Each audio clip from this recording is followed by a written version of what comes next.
Welcome, this is Mysticallylily. Today we're exploring something that many empaths and energetically sensitive people experience, but rarely understand how to tell the difference between what is truly yours and what you are absorbing from the environment and why this happens in the first place. We're also talking about how to reclaim your sovereignty and learn how to turn it off without disconnecting from your heart. Empaths are not simply highly emotional. An empath's nervous system is wired like a sensory receiver. Your energy field does not stop at your skin. It extends, reads, and translates emotional frequencies constantly. You are not just aware of how people feel. Your body becomes the interpreter of what it senses, often processing emotional data as if it originated inside of you. And this is where confusion begins, because when you absorb emotional energy, it doesn't arrive with a label. It simply shows up as feeling. I want to share something from my own life that helped me understand this on a deeper level. When I lived in Ansbach, Germany in my 20s, the way the energy felt around me wasn't subtle. It wasn't just heaviness. It was a constant underlying sense of dread, as if something horrific had already occurred, but was still echoing through the present moment. It felt like living inside a memory that did not belong to my lifetime, yet my body was responding as though it did. I remember walking through quiet streets and suddenly being overtaken by the thought that no one was going to make it out alive. Not me. Not anyone. There was a suffocating hopelessness that would come over me on ordinary days with no visible reason. No trigger, no storyline. Just the emotional atmosphere of despair. At the time, I questioned my own mental health. I wondered if I was depressed or subconsciously afraid of being far from home. But the sensation didn't behave like typical anxiety. It didn't center around my life circumstances. It felt collective, ancient, like my nervous system was tuning into something stored in the land itself. There were moments where I could sense layers of emotion that were not visually present.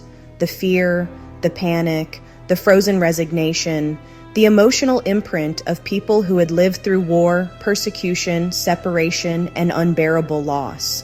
It wasn't a thought or a vision, it was somatic, a resonance, as if my body was translating grief that did not belong to my personal timeline. And the most disturbing part was how specific the emotional tone felt. It wasn't vague sadness, it was the frequency of people who knew escape was not coming. A silent terror mixed with surrender. And layered within that was another current muted guilt, moral conflict, emotional suppression. The imprint of those who had lived there during times of impossible choice. Looking back, I can see clearly now that what I experienced was not instability. It was empathic resonance without boundaries. I was tuning into a trauma field without understanding how to filter it. This is what many empaths go through. Your own emotions usually have a narrative, a root. They connect to your memories, your experiences, your story. Even when they are intense, they feel familiar. Absorbed emotions arrive differently. They come suddenly. They often feel foreign, heavy, disproportionate to your current situation. You can feel grief without loss, anger without cause, dread without danger. There is no personal context attached, only a frequency moving through your system. This is environmental resonance. Your field is reading the emotional atmosphere of a space, a group of people, the land, or even the collective consciousness. The mistake most empaths make is trying to process every emotion instead of questioning ownership. A single question changes everything. Is this actually mine? If the emotion does not tie into your lived reality, your present moment experience, or your personal memory, then you are likely witnessing, not owning. And this is why empaths burn out. They try to heal feelings they were only meant to perceive.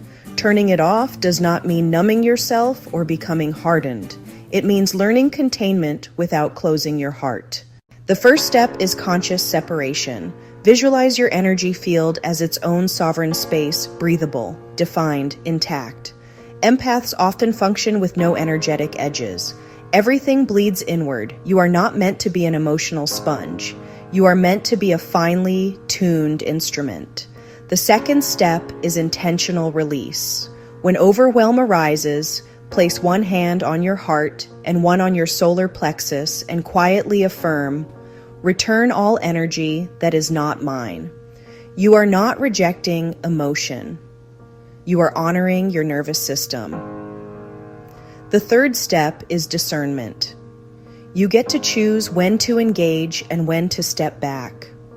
You get to lower the volume. You get to protect your field without abandoning compassion.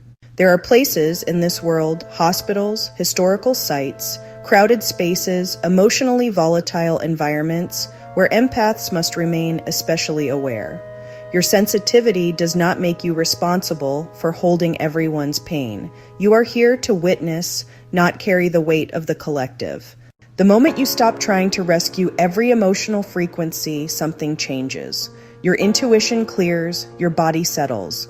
Your ability to sense becomes precise instead of overwhelming. Empathic ability is not about drowning in the world's emotion. It is about understanding it without losing yourself inside it. And when you learn that distinction, your sensitivity becomes power instead of burden. Thank you for listening. This is Mystically Lily.